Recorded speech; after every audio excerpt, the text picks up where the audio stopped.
Hello and welcome back to Tech Try While Your Nails Dry. My name is Jen Van Fleet and I am the host of Tech Try While Your Nails Dry, and what my goal is to present to you little clips of tech integration that you can use in your classroom that are short enough that you can digest them in the amount of time or less that it takes for me to put on and dry a coat of nail polish. So what we're going to focus on today is the revision history option within Google Docs. And so if you've never used revision history before, it's really helpful, and it's an option that hadn't been there in other word processing programs I'd used before, where it literally will let you go back in time to a point of your choosing within a document. And so that's helpful in a number of different situations. And today we're going to look at 8 different ways and 8 different times that you might use that revision history. So feel free to pause, rewind, fast forward this episode as you watch, and I hope that you find something that you didn't know yet about the revision history within Google. And if you would, take a moment to look at my objectives as I paint my nails.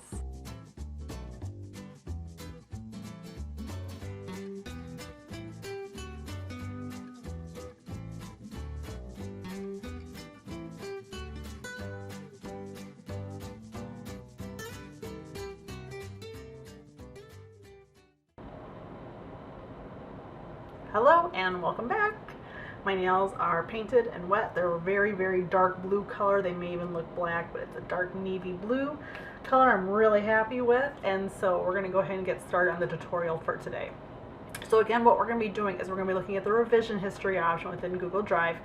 You're going to find this available in a number of the different applications. I'm going to be showcasing it today within Google Docs.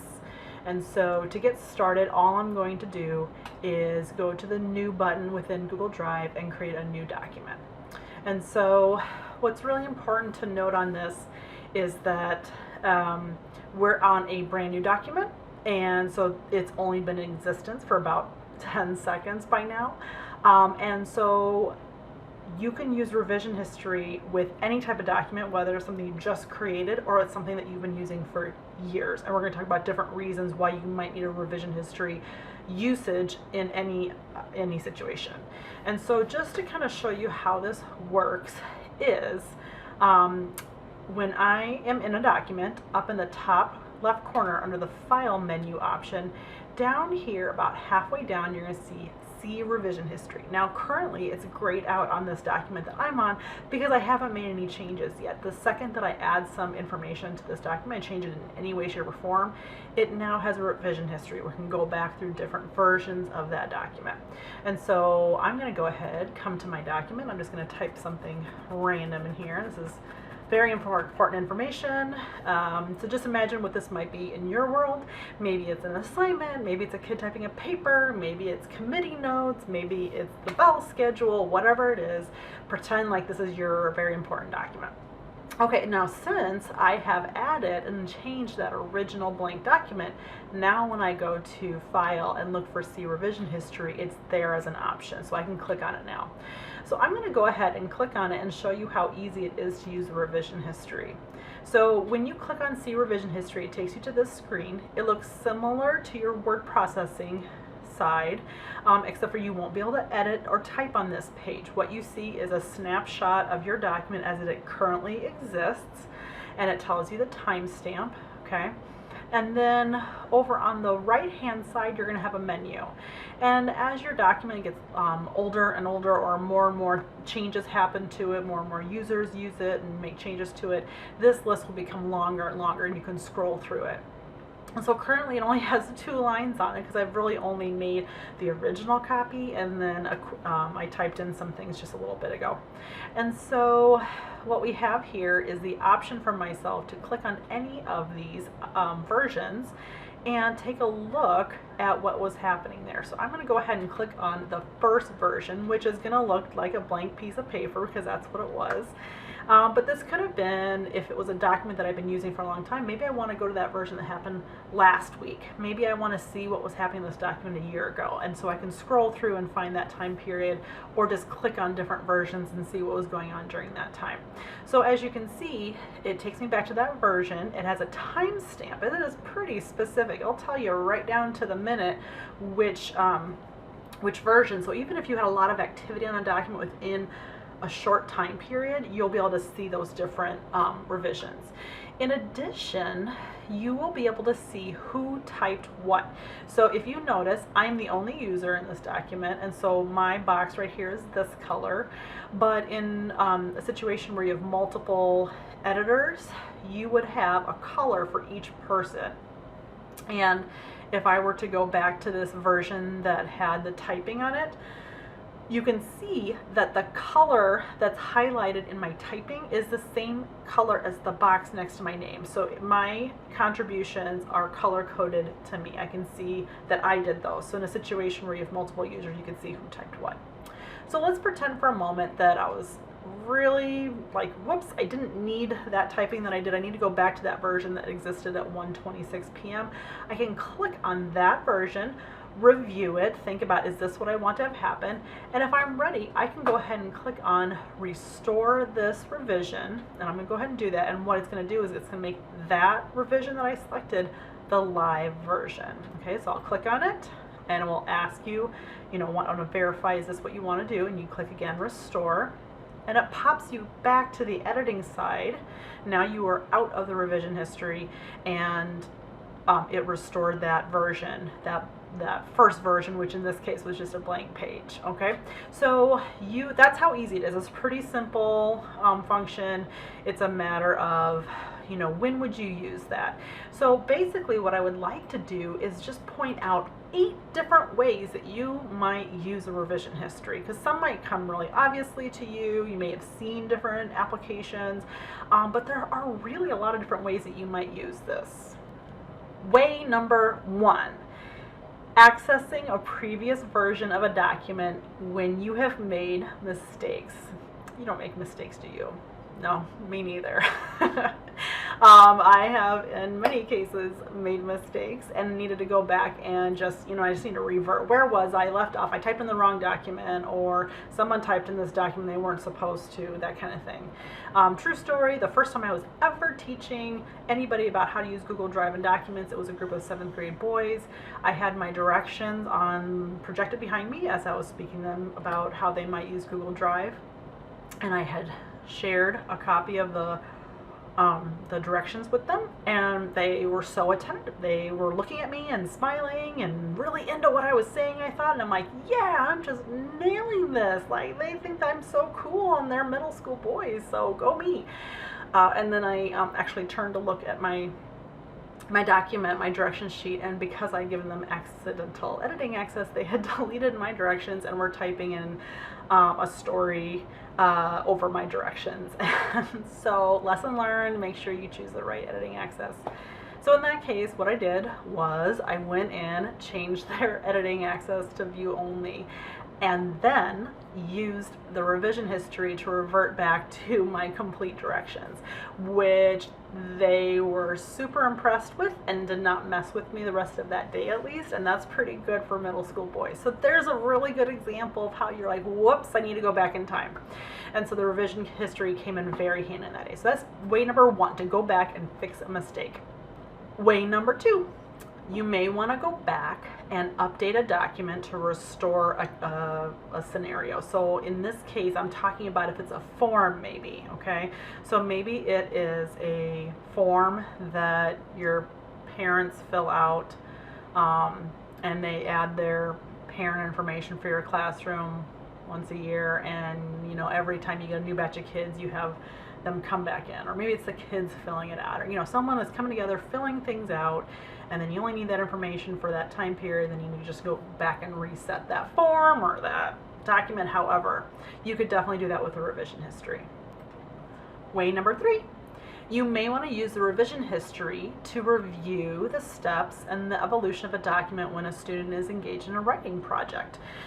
You could have a student start with a blank document, and that could be where they do their research, their note-taking, their outlining. Now they are actually drafting all within one document, and now they're doing feedback, peer feedback, teacher feedback, revising, editing, and the final product could exist in the same document where all those other pieces of the writing process existed. And you have access to all of those by going through the revision history, not restoring any of those revisions, just literally using that revision history to review how that writing came to be. So compare that to having many documents, all kind of related to the same writing topic, or one step further removed, having that quintessential folder with the note cards that fall out on the floor and the kid loses them and has to rewrite them and you can't read them anyway. So imagine that you can do the entire writing process within one document by accessing the revision history. Way number 4 is using the revision history to see who typed what first. A really good example from my life was once upon a time I was a teacher librarian, and so in that role I also was in charge of the lab reservation, the computer lab reservations. And so we had a situation before we went to a Google document where we had a clipboard, right? And we had people within our building who would cross a colleague's name off to write their own in. And so this, caused bad blood and drama within the staff. So in addition to making it easier for people to access the document, the sign up, by moving it to a Google Doc, I was also able to eliminate who wrote what, where, when, why, because I had access to the revision history and actually everyone did. And so that whole problem of the person trying to monopolize the lab schedule totally went away because of the revision history.